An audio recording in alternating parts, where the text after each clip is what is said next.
Hello good morning, जोहार, मैं संजय और आप देख रहे हैं न्यूज झारखंड। समय हो चला है झारखंड की खबरों को जानने का, उनसे अपडेट होने का। उससे पहले अगर आप न्यूज झारखंड चैनल पर नए हैं या अब तक चैनल को सब्सक्राइब नहीं किए हैं तो प्लीज चैनल को सब्सक्राइब करके बेल आइकन प्रेस कर दीजिए, जिससे अब तक झारखंड की हर एक छोटी बड़ी खबर का अपडेट आप तक पहुंचता रहे। चलिए शुरुआत करते हैं आज की पहली और महत्वपूर्ण बड़ी खबर से। झारखंड वासियों के लिए बड़ी खुशखबरी, 1 लाख करोड़ का निवेश, हजारों नौकरियों का रास्ता होगा तैयार। झारखंड में उद्योग, रोजगार और तकनीक के क्षेत्र में बड़ा बदलाव आने की तैयारी है। नई दिल्ली में आयोजित नेशनल स्टेक होल्डर्स कंसल्टेशन में गुरुवार को मुख्यमंत्री हेमंत सोरेन की मौजूदगी में राज्य सरकार ने करीब 1 लाख करोड़ के निवेश प्रस्तावों पर 12 बड़ी कंपनियों के साथ एमओयू किया। सबसे बड़ा प्रस्ताव जिंदल समूह की ओर से करीब 30,000 करोड़ की लागत से झारखंड का पहला न्यूक्लियर पावर प्लांट स्थापित करने का है। इसके अलावा 40,000 करोड़ का स्टील प्लांट, 140 मेगावाट का सोलर प्लांट, गोड्डा में अंबुजा सीमेंट का नया सीमेंट प्लांट और टाटा स्टील के विस्तार जैसे कई बड़े औद्योगिक प्रोजेक्ट भी लगाए जाएंगे। सरकार का मानना है कि इन परियोजनाओं से राज्य में बड़े पैमाने पर निवेश आएगा, उद्योगों को नई रफ्तार मिलेगी और हजारों युवाओं के लिए प्रत्यक्ष और अप्रत्यक्ष रोजगार के अवसर पैदा होंगे। उम्मीद है आईटी और स्वास्थ्य क्षेत्र में भी बड़े समझौते हुए हैं। गूगल LLC राज्य में AI, क्लाउड और डेटा सेंटर से जुड़े कार्यों में सहयोग करेगा तथा 2,30,000 शिक्षकों को AI ट्रेनिंग देगा। लॉर्ड्स एजुकेशन सोसाइटी स्वास्थ्य सेवाओं में AI तकनीक के इस्तेमाल पर काम करेगी, जबकि MSMA कनेक्ट पोर्टल भी शुरू किया गया है। मुख्यमंत्री हेमंत सोरेन ने कहा है कि सरकार झारखंड को सिर्फ खनिज आधारित राज्य नहीं बल्कि तकनीक, नवाचार, अनुसंधान, पर्यटन और औद्योगिक निवेश का अग्रणी केंद्र बनाना चाहती है। साथ ही आदिवासी उद्यमियों के लिए जियाड़ा में भूमि आरक्षण 25% से बढ़ाकर 50% करने की संभावनाओं पर भी विचार किया जा रहा है। सरायकेला में जेएसएससी में नौकरी दिलाने के नाम पर ठगी का खुलासा, 10 लाख लेने पहुंचे संदिग्ध को ग्रामीणों ने पकड़ा। सरायकेला खारसावा के चौका थाना क्षेत्र स्थित बड़ामटाण गांव में जेएसएससी पीजीटी सहायक आचार्य की नौकरी दिलाने के नाम पर ठगी का मामला सामने आया है। एक संदिग्ध युवक कथित तौर पर 10 लाख रुपए लेने गांव पहुंचा था, जिसे ग्रामीणों ने पकड़कर पुलिस के हवाले कर दिया। पीड़ित अभ्यर्थियों के अनुसार आरोपी ने खुद को जेएसएससी का अधिकारी बताकर फोन पर नौकरी पक्की कराने का दावा किया और बदले में 10 लाख रुपए की मांग की। शक होने पर अभ्यर्थी ने पैसे देने का बहाना बनाकर उसे गांव बुलाया, जहां ग्रामीणों ने उसे पकड़ लिया। पुलिस की शुरुआती जांच में आरोपी के पास से जेएसएससी भर्ती से जुड़े कई संदिग्ध दस्तावेज, अभ्यर्थियों के मूल शैक्षणिक प्रमाण पत्र, आवेदन पत्र और अन्य कागजात बरामद हुए हैं। आरोपी के बाद बेरोजगार युवाओं को सरकारी नौकरी का झांसा देकर उनके दस्तावेज और ब्लैंक चेक अपने पास रखता था तथा फर्जी ज्वाइनिंग लेटर दिखाकर मोटी रकम वसूलने की तैयारी करता था। फिलहाल पुलिस आरोपी से पूछताछ कर रही है और यह पता लगाने में जुटी है कि इस गिरोह में और कौन कौन शामिल है तथा कितने अभ्यर्थियों को निशाना बनाया गया है। झारखंड में आज और कल सताएगी उमस, 12 और 13 जुलाई को झमाझम बारिश का अलर्ट। झारखंड में आज 10 जुलाई से मौसम का मिजाज बदलने वाला है। पिछले कुछ दिनों की लगातार बारिश के बाद आज और कल राज्य के कई हिस्सों में उमस भरी गर्मी लोगों को परेशान कर सकती है। मौसम विभाग के अनुसार बादलों के बीच धूप निकलने से अधिकतम तापमान में 2 से 3 डिग्री सेल्सियस तक बढ़ोतरी हो सकती है। हालांकि कुछ इलाकों में शाम के समय हल्की बारिश या बूंदाबांदी की संभावना बनी रहेगी, लेकिन इससे मौसम में कोई बड़ा बदलाव नहीं होगा। मौसम विभाग के अनुसार 12 और 13 जुलाई को मानसून एक बार फिर पूरी तरह से सक्रिय हो जाएगा। इन 2 दिनों के लिए राज्य के कई जिलों में येलो अलर्ट जारी किया गया है। इसमें देवघर, दुमका, धनबाद, जामताड़ा, गिरिडीह, पूर्वी सिंहभूम, पश्चिमी सिंहभूम और सरायकेला खारसावा समेत कई इलाकों में अच्छी से भारी बारिश, 40 से 50 किलोमीटर प्रति घंटे की रफ्तार से तेज हवाएं, गरज चमक और वज्रपात की संभावना है। मौसम विभाग ने लोगों और किसानों से खराब मौसम के दौरान सतर्क रहने, खुले स्थानों और पेड़ों के नीचे शरण नहीं लेने तथा सुरक्षित स्थानों पर रहने की अपील की गई है। धनबाद में झाड़ फूक के नाम पर 70 वर्षीय महिला से लाखों की ठगी, सोने के गहने लेकर फरार हुए 2 ठग।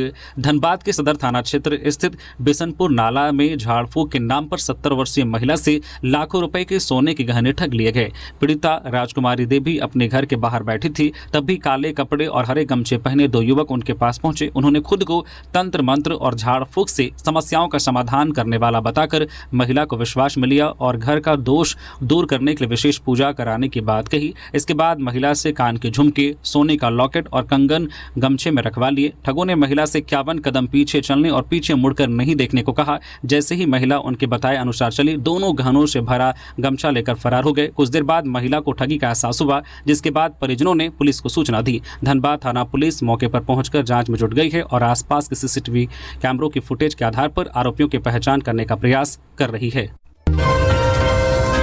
रिम्स 2 के निर्माण को लेकर बढ़ा विवाद। एसटी आयोग के आदेश के बाद झामुमो बीजेपी आमने सामने। रांची के नगरी में बन रहे रिम्स 2 को लेकर विवाद गहराता जा रहा है। राष्ट्रीय अनुसूचित जनजाति आयोग ने 6 जुलाई को मामले की सुनवाई पूरी होने तक निर्माण कार्य रोकने का निर्देश दिया था, लेकिन इसके बावजूद निर्माण जारी रहने की बात सामने आई है। आयोग के पास शिकायत पहुंची है कि परियोजना के लिए करीब 222 एकड़ उपजाऊ कृषि भूमि का अधिग्रहण किया गया है, जिससे आदिवासी रैयत और किसान प्रभावित हुए हैं। आयोग ने जिला प्रशासन से जमीन अधिग्रहण, मुआवजा और पूरी प्रक्रिया से जुड़ी विस्तृत रिपोर्ट भी मांगी है। निर्माण कार्य जारी रहने को लेकर अब झामुमो और बीजेपी के बीच सियासी तकरार तेज हो गई है। झामुमो का कहना है कि रिम्स 2 राज्य के लिए बेहद जरूरी परियोजना है और विकास कार्यों में बाधा नहीं आनी चाहिए। वही बीजेपी का कहना है कि राष्ट्रीय अनुसूचित जनजाति आयोग के आदेश का पालन करते हुए सुनवाई पूरी होने तक निर्माण कार्य रोका जाना चाहिए। पार्टी का यह भी कहना है कि अस्पताल जरूरी है, लेकिन इसे कृषि योग्य जमीन के बजाय किसी वैकल्पिक स्थान पर बनाया जाना चाहिए। रथ मेला को लेकर जिला प्रशासन अलर्ट। सुरक्षा और सुविधाओं की तैयारियां तेज। 16 जुलाई से शुरू होकर 25 जुलाई तक चलने वाले ऐतिहासिक रथ मेला को लेकर रांची जिला प्रशासन ने तैयारियां तेज कर दी है। गुरुवार को डीसी मंजूनाथ भजंत्री की अध्यक्षता में हुई समीक्षा बैठक में सभी विभागों को तय समय सीमा के भीतर आवश्यक व्यवस्थाएं पूरी करने के निर्देश दिए गए। साथ ही 14 जुलाई की शाम मेला परिसर का अंतिम निरीक्षण करने का निर्णय लिया गया। डीसी ने कहा कि रथ मेला आस्था और सांस्कृतिक विरासत से जुड़ा बड़ा आयोजन है, इसलिए श्रद्धालुओं की सुरक्षा और सुविधा सर्वोच्च प्राथमिकता होगी। बैठक में मेला परिसर में सीसीटीवी कैमरे, बैरिकेडिंग, महिला पुरुषों के लिए अलग अलग प्रवेश और निकास मार्ग, बिजली, पेयजल, शौचालय, सफाई, एम्बुलेंस, चिकित्सा दल, अग्निशमन, पार्किंग, ट्रैफिक व्यवस्था, खोया पाया केंद्र और कंट्रोल रूम की व्यवस्था समय पर पूरी करने के निर्देश दिए गए हैं। वहीं बारिश और वज्रपात की संभावनाओं को देखते हुए आपदा प्रबंधन विभाग को पूरी तरह से अलर्ट रहने को कहा गया है। गिरिडीह में स्कूल गए 8 वर्षीय छात्र की तालाब में डूबने से मौत। परिजनों ने स्कूल में किया हंगामा। गिरिडीह के मुफस्सिल थाना क्षेत्र में गुरुवार को एक दर्दनाक हादसे में स्कूल गए 8 वर्षीय छात्र की तालाब में डूबने से मौत हो गई। मृतक की पहचान झगरी निवासी कलीम अंसारी के पुत्र फरहान अंसारी के रूप में हुई है, जो उत्क्रमित विद्यालय में दूसरी कक्षा का छात्र था। परिजनों के अनुसार फरहान सुबह पढ़ाई के लिए स्कूल गया था, लेकिन कुछ देर बाद वो 2 अन्य बच्चों के साथ स्कूल से निकलकर अंबाटाड़ तालाब पहुंच गया, जहां नहाने के दौरान डूब गया। स्थानीय लोगों की मदद से उसे सदर अस्पताल ले जाया गया, लेकिन डॉक्टरों ने उसे मृत घोषित कर दिया। घटना के बाद आक्रोशित परिजनों और ग्रामीणों ने विद्यालय पहुंचकर जमकर हंगामा किया और स्कूल प्रबंधन पर लापरवाही का आरोप लगाया। उनका कहना है कि समय पर प्रार्थना सभा, उपस्थिति दर्ज करने और बच्चों की निगरानी होती तो यह हादसा टाला जा सकता था। वहीं विद्यालय की शिक्षिका ने बताया कि छात्र स्कूल तो आया था, लेकिन बैग रखकर 2 बच्चों के साथ बाहर चला गया और उस समय विद्यालय में वह अकेली शिक्षिका मौजूद थी। सूचना मिलते ही मुफस्सिल थाना पुलिस मौके पर पहुंची, मामले की जांच शुरू की है और शव को पोस्टमार्टम के लिए भेज दिया। पुलिस का कहना है कि जांच और पोस्टमार्टम रिपोर्ट के आधार पर आगे की कार्रवाई की जाएगी। हजारीबाग के 2 कॉलेजों में संस्कृत की पढ़ाई बंद। छात्रों ने निकाली पदयात्रा। हजारीबाग के संत कोलंबस कॉलेज और केबी महिला कॉलेज में स्नातक स्तर पर संस्कृत की पढ़ाई बंद किए जाने के विरोध में गुरुवार को छात्रों ने पदयात्रा निकाली। छात्रों के साथ संस्कृत भाषा के जानकार और संस्कार भारती के सदस्य भी इस प्रदर्शन में शामिल हुए। सैकड़ों छात्र शहर में विभिन्न मार्गों से होते हुए उपायुक्त कार्यालय पहुंचे और सदर एसडीओ आदित्य पांडे को ज्ञापन सौंपा। छात्रों ने कहा है कि अब जिले में केवल मार्खम कॉलेज में संस्कृत की पढ़ाई होगी, जहां इस विषय के लिए सिर्फ 60 सीटें निर्धारित है। छात्रों ने आरोप लगाया कि सब्जेक्ट मैपिंग के नाम पर 2 कॉलेजों में संस्कृत की पढ़ाई बंद करना उनके भविष्य के साथ अन्याय है। उनका कहना है कि संस्कृत में करियर बनाने की इच्छा रखने वाले विद्यार्थियों के सामने अब दाखिले और पढ़ाई की बड़ी समस्या खड़ी हो गई है। प्रदर्शनकारियों ने जिला प्रशासन से दोनों कॉलेजों में संस्कृत की पढ़ाई फिर से शुरू कराने की मांग की है। सदर एसडीओ आदित्य पांडे ने कहा है कि इस संबंध में अंतिम निर्णय सरकार को लेना है, लेकिन छात्रों की मांग को जिला प्रशासन के माध्यम से आगे बढ़ाया जाएगा। झारखंड में 82.11% मतदाताओं की मैपिंग पूरी। अनमैप्ड वोटरों की सूची जारी। झारखंड में मतदाता सूची के विशेष गहन पुनरीक्षण SIR अभियान के तहत अब तक 82.11% यानी 2,17,00,000 से अधिक मतदाताओं की मैपिंग पूरी हो चुकी है। मुख्य निर्वाचन पदाधिकारी के रवि कुमार ने बताया कि अभी 47,35,000 मतदाताओं की मैपिंग बाकी है। अनमैप्ड मतदाताओं की सूची सभी मान्यता प्राप्त राजनीतिक दलों के साथ साझा कर दी गई है और इसे मुख्य निर्वाचन पदाधिकारी कार्यालय की वेबसाइट पर भी जारी किया गया है ताकि लोग अपनी जानकारी की जांच कर सके। निर्वाचन विभाग के अनुसार अभियान के पहले 10 दिनों में BLO ने 1,75,00,000 से अधिक मतदाताओं को इन्यूमरेशन फॉर्म उपलब्ध करा दिया है। जिन मतदाताओं की पिछली SIR सूची से मैपिंग हो चुकी है उन्हें अतिरिक्त दस्तावेज देने की जरूरत नहीं होगी। विभाग ने लोगों से अपील की है कि वे समय पर फॉर्म भरकर BLO को जमा करें ताकि मतदाता सूची का पुनरीक्षण पारदर्शी और समयबद्ध तरीके से पूरा किया जा सके। दुमका में ACB का बड़ा एक्शन, 5,000 रुपये रिश्वत लेते प्रभारी प्रधान लिपिक रंगे हाथ गिरफ्तार। दुमका में भ्रष्टाचार निरोधक ब्यूरो ACB ने बड़ी कार्रवाई करते हुए सरैयाहाट अंचल कार्यालय के प्रभारी प्रधान लिपिक आनंद कुमार भारद्वाज को गुरुवार को 5,000 रुपये रिश्वत लेते रंगे हाथ गिरफ्तार किया गया है। शिकायतकर्ता दीपक दास ने आरोप लगाया था कि भूमि विवाद से जुड़े मामले की जाँच रिपोर्ट अनुमंडल पदाधिकारी की अदालत में भेजने के बदले उनसे 5,000 रुपये की रिश्वत मांगी जा रही थी। शिकायत मिलने के बाद ACB ने मामले का सत्यापन कराया जिसमें आरोप सही पाए गए। इसके बाद ACB ने ट्रैप टीम का गठन कर सरैयाहाट अंचल कार्यालय में छापेमारी की और आरोपी को शिकायतकर्ता से 5,000 रुपये लेते रंगे हाथ पकड़ लिया। गिरफ्तारी के बाद आरोपी को अपने साथ ले जाया गया है और उसके खिलाफ भ्रष्टाचार निवारण अधिनियम के तहत कानूनी कार्रवाई शुरू कर दी गई है। ACB अब यह भी जाँच कर रही है कि इस रिश्वतखोरी के मामले में किसी अन्य व्यक्ति की भी संलिप्तता थी या नहीं। AI से बदलेगा झारखंड का भविष्य, सरकारी सेवाएं होंगी स्मार्ट, IT पार्क और हजारों रोजगार का रोड मैप तैयार। झारखंड अब आर्टिफिशियल इंटेलिजेंस AI के सहारे डिजिटल विकास की नई दिशा में आगे बढ़ने जा रहा है। सरकारी कामकाज को तेज, पारदर्शी और लोगों के लिए आसान बनाने के उद्देश्य से राज्य सरकार ने बड़ा रोड मैप तैयार किया है। गुरुवार को दूसरे दिन नई दिल्ली में आयोजित नेशनल स्टेक होल्डर्स कंसल्टेशन 2026 में इस विजन को विस्तार से पेश किया गया। सरकार ने बताया है कि AI का उपयोग शिक्षा, स्वास्थ्य, कृषि, उद्योग और सरकारी योजनाओं की निगरानी में किया जाएगा जिससे लोगों को सरकारी सेवाओं का लाभ तेजी से मिल सके। बैठक में अगले 5 वर्षों में तकनीकी ढांचे को मजबूत करने के लिए करीब 1150 करोड़ रुपए निवेश करने की योजना भी सामने रखी गई है। राज्य में IT पार्क विकसित किए जाएंगे जहां IT कंपनियां, स्टार्टअप और नए उद्योग स्थापित होंगे। साथ ही युवाओं को नई तकनीकी स्किल देकर रोजगार के अवसर बढ़ाने पर भी जोर रहेगा। सरकार का दावा है कि विजन 2050 के तहत यह पहल झारखंड को तकनीक और डिजिटल गवर्नेंस के क्षेत्र में देश के अग्रणी राज्यों के कतार में खड़ा करेगी।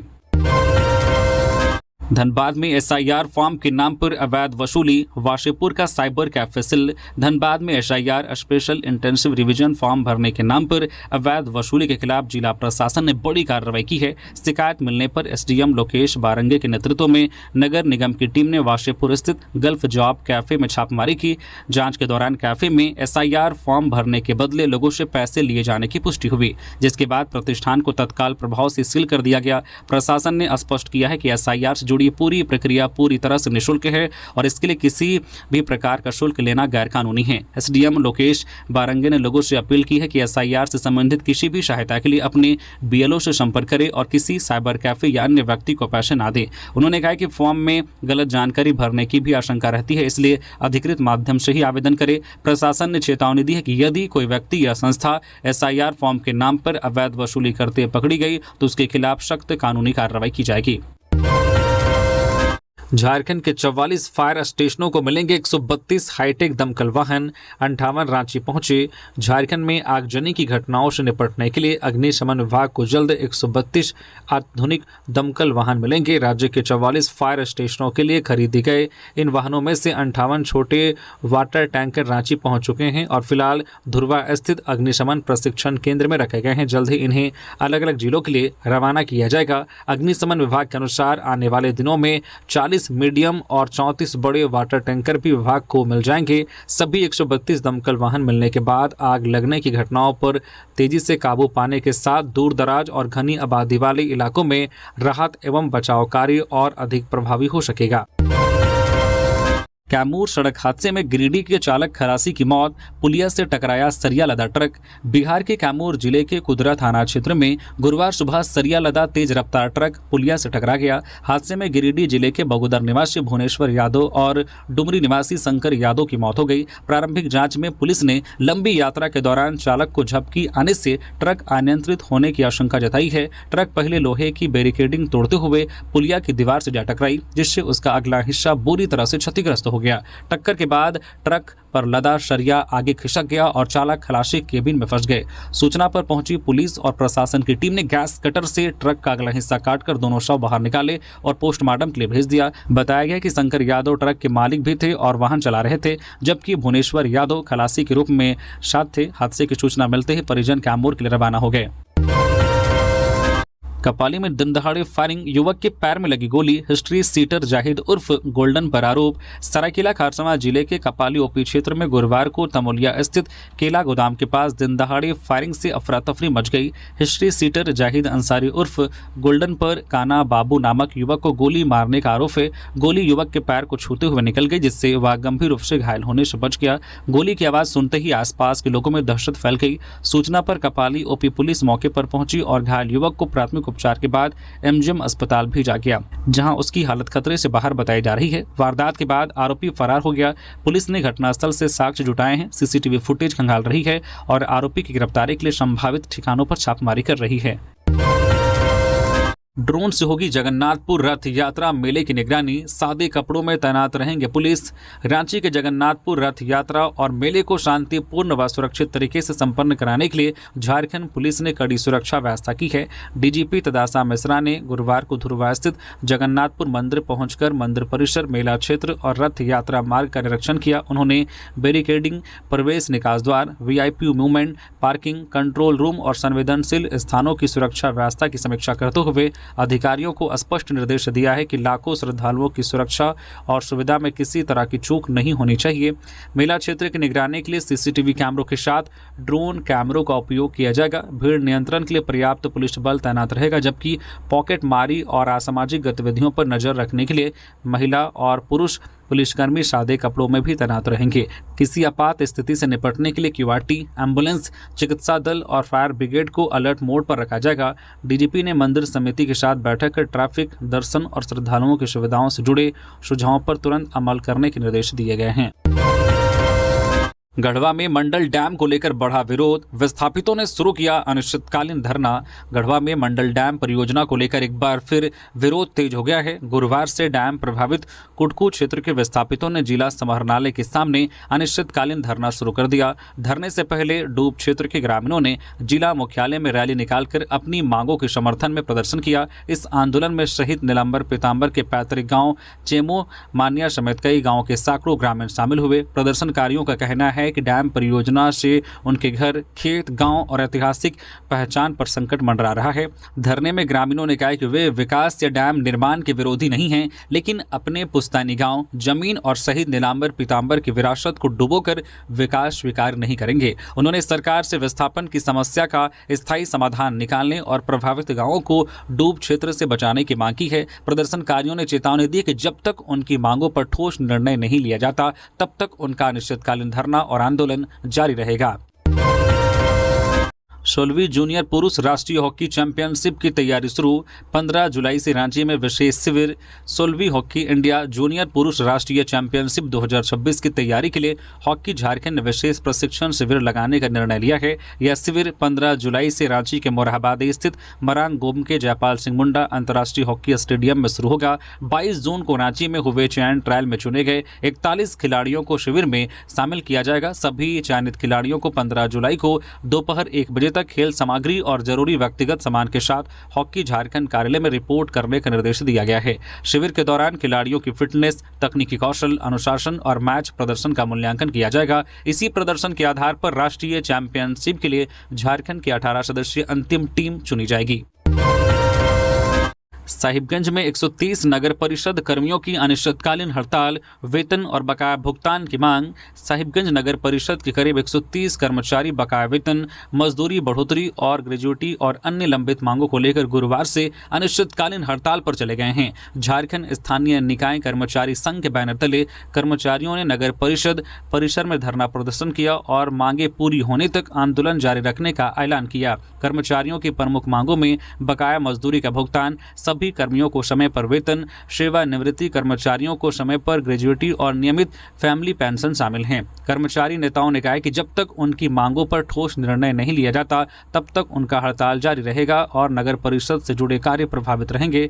वहीं नगर परिषद अध्यक्ष रामनाथ पासवान ने कर्मचारियों की मांगों को उचित बताते हुए कहा कि वे उपायुक्त से मिलकर जल्द समाधान निकालने का प्रयास करेंगे। दूसरी ओर कर्मचारियों का कहना है कि समय पर वेतन और बकाया राशि नहीं मिलने से उन्हें आर्थिक कठिनाइयों का सामना करना पड़ रहा है। दुमका में सरकारी जमीन से अतिक्रमण हटाने पर हंगामा, ग्रामीणों ने सीओ कार्यालय के बाहर किया प्रदर्शन।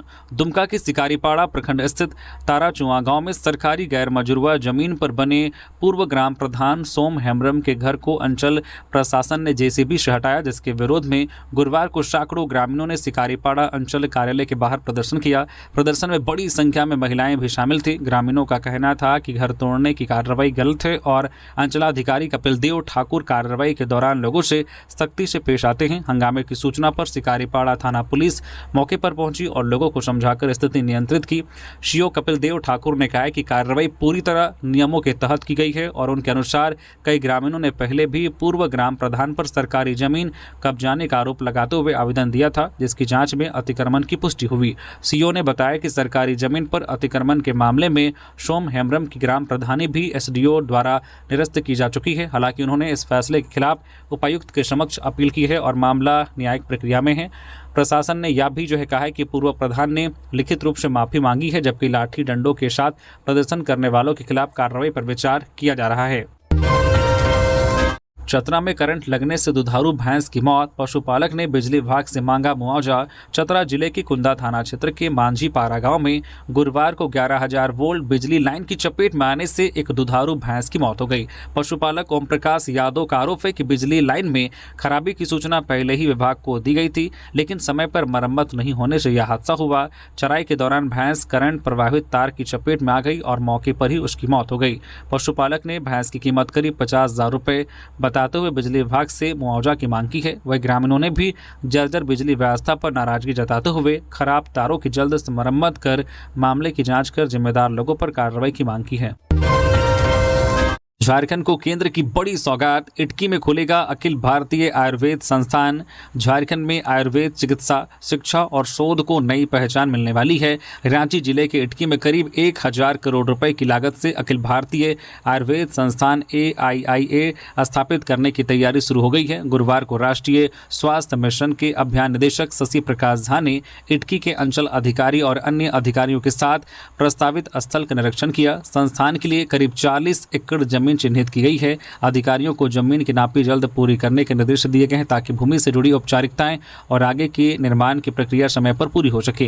केंद्र सरकार ने बजट में दिल्ली की तर्ज पर देश के 3 राज्यों में AIIA खोलने की घोषणा की थी, जिसमें झारखंड भी शामिल है। यह संस्थान आयुर्वेद इलाज के साथ उच्च शिक्षा, आधुनिक शोध और विशेषज्ञ प्रशिक्षण का बड़ा केंद्र बनेगा। माध्यमिक आचार्य भर्ती का परिणाम जारी करने की मांग, जेएसएससी कार्यालय के बाहर अभ्यर्थियों का प्रदर्शन। माध्यमिक आचार्य भर्ती परीक्षा का परिणाम लंबित रहने से नाराज अभ्यर्थियों ने झारखंड छात्र संघ के बैनर तले जेएसएससी कार्यालय के बाहर सांकेतिक प्रदर्शन किया। अभ्यर्थियों का आरोप है कि दस्तावेज सत्यापन पूरा होने के बावजूद बिना स्पष्ट कारण बताए कई उम्मीदवारों का परिणाम रोक दिया गया है। उनका कहना है कि आरक्षित वर्ग, नॉन क्रीमी लेयर और EWS से जुड़े सभी आवश्यक प्रमाण पत्र जमा करने के बाद भी परिणाम जारी नहीं किया गया, जिससे अभ्यर्थियों में असमंजस की स्थिति बनी हुई है। प्रदर्शनकारियों ने उर्दू माध्यमिक आचार्य भर्ती और मदरसा फाजिल डिग्री को लेकर भी अपनी आपत्ति जताई है। उनका कहना है कि आरक्षित वर्ग, नॉन क्रीमी लेयर और ईडब्ल्यूएस से जुड़े सभी आवश्यक प्रमाण पत्र जमा करने के बाद भी परिणाम जारी नहीं किया गया, जिससे अभ्यर्थियों में असमंजस की स्थिति बनी हुई है। प्रदर्शनकारियों ने उर्दू माध्यमिक आचार्य भर्ती और मदरसा फाजिल डिग्री को लेकर भी अपनी आपत्ति जताई। उनका कहना है कि 92 स्वीकृत पदों में दस्तावेज सत्यापन के बाद भी कई अभ्यर्थियों का परिणाम अब तक जारी नहीं हुआ है। करीब 2 घंटे तक चले प्रदर्शन के बाद जेएसएससी के नाम ज्ञापन सौंपते हुए अभ्यर्थियों ने लंबित परिणाम जल्द जारी करने और मुख्यमंत्री व शिक्षा विभाग से मामलों में हस्तक्षेप की मांग की है। हजारीबाग के बाजारों में बरसाती मटन की धूम, 1000 रुपये किलो तक बिक रहा रुगड़ा। सावन शुरू होने से पहले ही हजारीबाग के बड़कागांव के बाजारों में रुगड़ा यानी कि फुटका की खूब बिक्री हो रही है। बरसाती मटन के नाम से मशहूर यह जंगली खाद्य पदार्थ करीब 1000 रुपये प्रति किलो तक बिक रहा है। इसके अलावा खुखड़ी और टेकनस की भी अच्छी मांग है। ग्रामीण खासकर महिलाएं जंगलों से इन्हें चुनकर बाजार में बेच रही है, जिससे उन्हें अच्छी आमदनी हो रही है। आयुर्वेद विशेषज्ञों के अनुसार रुगड़ा यानी कि फुटका में प्रोटीन, आयरन और कई जरूरी पोषक तत्वों से भरपूर होता है। हालांकि इसका सेवन केवल सही पहचान होने पर ही करना चाहिए। स्थानीय लोगों के मुताबिक तेज बारिश के बाद साल शखुआ के जंगलों में इसकी पैदावार बढ़ जाती है, जिसके कारण इन दिनों इसकी मांग भी काफी बढ़ गई है। रामगढ़ के गोला में बियर लदा ट्रक पलटा, माल की सुरक्षा के लिए पुलिस तैनात। रामगढ़ जिले के गोला थाना क्षेत्र में गुरुवार को रामगढ़ बोकारो मुख्य मार्ग पर संधवई घाटी के पास बियर से लदा एक एलपी ट्रक अनियंत्रित होकर सड़क किनारे पलट गया। हादसे में ट्रक चालक बाल बच गए, लेकिन ट्रक में लदी बड़ी संख्या में कैन बियर क्षतिग्रस्त हो गई। दुर्घटना के बाद ट्रक से बाहर गिरी कई कैन बियर को आसपास के ग्रामीणों और राहगीर लेकर चले गए। देखते ही देखते मौके पर बड़ी संख्या में भीड़ जमा हो गई, जिससे अफरा तफरी की स्थिति बन गई।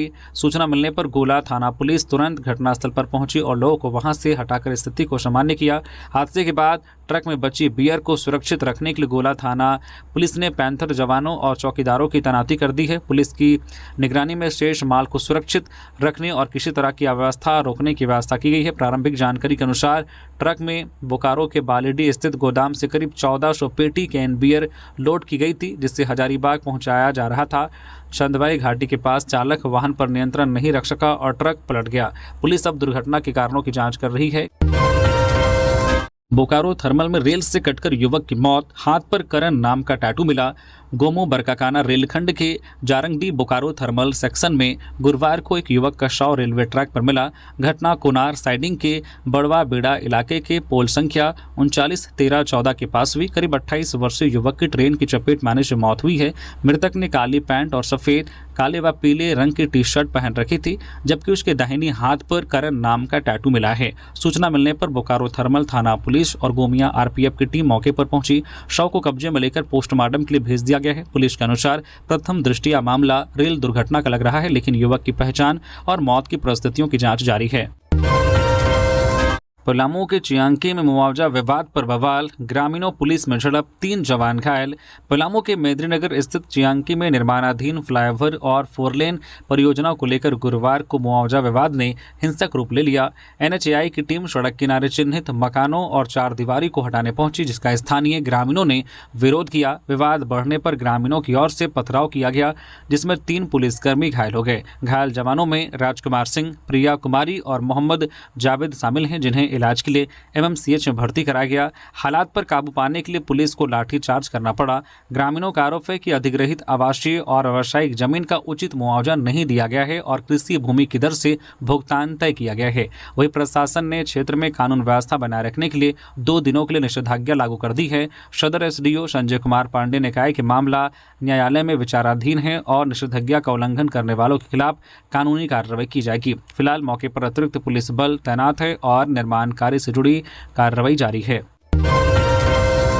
झारखंड में डेंगू चिकनगुनिया पर स्वास्थ्य विभाग का स्ट्राइक, एसीएस का आदेश, बस्तियों में घुसकर मारो मच्छरों का लार्वा। झारखंड में डेंगू और चिकनगुनिया की रोकथाम के लिए स्वास्थ्य विभाग ने विशेष अभियान शुरू कर दिया है। अपर मुख्य सचिव अजय कुमार सिंह ने सभी जिलों के उपायुक्तों को अभियान की निगरानी की जिम्मेदारी दी है। स्वास्थ्य कर्मियों की टीमें शहरी और ग्रामीण इलाकों में घर घर जाकर जमा पानी वाले स्थानों की जाँच करेगी, जहाँ एडिज मच्छर के लार्वा मिलने पर उसे तुरंत नष्ट किया जाएगा। साथ ही अस्पतालों को जांच किट, रक्त जांच की सुविधा और जरूरी दवाओं का पर्याप्त स्टॉक रखने का निर्देश दिया गया है। स्वास्थ्य विभाग ने लोगों से भी सतर्क रहने की अपील की है, क्योंकि डेंगू और चिकनगुनिया संक्रमित एडिज मच्छर के काटने से फैलते हैं। यह मच्छर कूलर, खुले पानी की टंकी, छत पर जमा पानी, टूटे बर्तन, खाली बोतल, पुराने टायर और कचरे में भरे साफ पानी में पनपता है। स्वास्थ्य विभाग ने कहा है कि लोग अपने घर और आसपास कहीं भी जमा पानी नहीं होने दें, कूलर व टंकियों को नियमित साफ करें और लार्वा मिलने की सूचना स्वास्थ्य कर्मियों या स्थानीय प्रशासन को दें। मुंबई से पाकुड़ की 4 नाबालिग लड़कियों का रेस्क्यू बाल कल्याण समिति को सौंपा गया। पाकुड़ जिले के अमड़ापाड़ा थाना क्षेत्र की 4 नाबालिग लड़कियों को महाराष्ट्र पुलिस ने रेस्क्यू कर गुरुवार को पाकुड़ स्थित बाल कल्याण समिति CWC के समक्ष पेश किया। लड़कियों ने बताया कि करीब 3 महीने पहले वह गांव के एक दलाल ने उन्हें काम दिलाने का झांसा देकर पहले दुमका, फिर जसीडीह के रास्ते पंजाब के अंबाला ले गया, जहाँ उन्हें काम पर लगा दिया गया। कुछ दिनों बाद घर लौटने की कोशिश में वे गलती से दूसरी ट्रेन में सवार हो गई और मुंबई पहुंच गई। मुंबई पहुंचने पर स्थानीय पुलिस ने चारों लड़कियों को सुरक्षित रेस्क्यू किया और करीब 3 महीने तक सत्यापन प्रक्रिया पूरी करने के बाद उन्हें पाकुड़ लाकर बाल कल्याण समिति को सौंप दिया। CWC के सदस्यों ने बताया कि लड़कियों के परिजनों को सूचना दे दी गई है और उनकी काउंसलिंग कराई जा रही है। आवश्यक प्रक्रिया पूरी होने के बाद उन्हें उनके अभिभावकों के सुपुर्द कर दिया जाएगा। महगामा सामूहिक दुष्कर्म कांड का खुलासा, मुख्य आरोपी समेत 5 गिरफ्तार। महगामा सामूहिक दुष्कर्म मामले में गोड्डा पुलिस को बड़ी सफलता मिली है।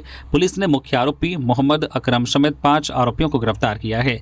पीड़िता भागलपुर जिले के शनोखर थाना क्षेत्र की रहने वाली बताई जा रही है, जिसका मोबाइल खो गया था। मोबाइल ढूंढने के बहाने टोटो चालक अकरम ने उसे ओझागुनी से मिलवाने का झांसा दिया और लोकाय गाँव ले गया, जहां उसके साथियों के साथ मिलकर अपराध को अंजाम देने का आरोप है। पीड़िता की शिकायत पर 8 जुलाई को महागामा थाने में केस दर्ज किया गया था। SP मुकेश कुमार के निर्देश पर SDPO वरुण रजक के नेतृत्व में SIT गठित की गई, जिसने वैज्ञानिक व मानवीय साक्ष्यों के आधार पर 5 आरोपियों को दबोच लिया। पुलिस ने घटना में इस्तेमाल टोटो और 4 मोबाइल फोन भी बरामद किए हैं। मामले में अन्य संदिग्धों की तलाश जारी है। रांची के जगन्नाथपुर मंदिर पहुंचे केंद्रीय मंत्री संजय सेठ, रथ मेला तैयारियों का किया निरीक्षण। केंद्रीय रक्षा राज्य मंत्री संजय सेठ ने गुरुवार को धुरवा स्थित ऐतिहासिक जगन्नाथपुर मंदिर परिसर पहुंचकर आगामी रथ यात्रा और रथ मेला की तैयारियों का निरीक्षण किया।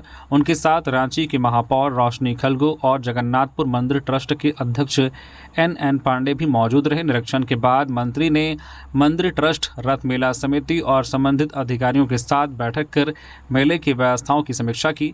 बैठक में श्रद्धालुओं की सुरक्षा, यातायात नियंत्रण, पार्किंग, बिजली, पेयजल, साफ सफाई और अन्य जरूरी सुविधाओं को लेकर विस्तार से चर्चा हुई। संजय सेठ ने अधिकारियों को निर्देश दिया है कि रथ मेला में आने वाले लाखों श्रद्धालुओं को किसी तरह की परेशानी नहीं होनी चाहिए। उन्होंने सभी विभागों को आपसी समन्वय के साथ समय पर व्यवस्था पूरी करने को कहा है और मेला समिति से भी जमीनी सुझाव लिए।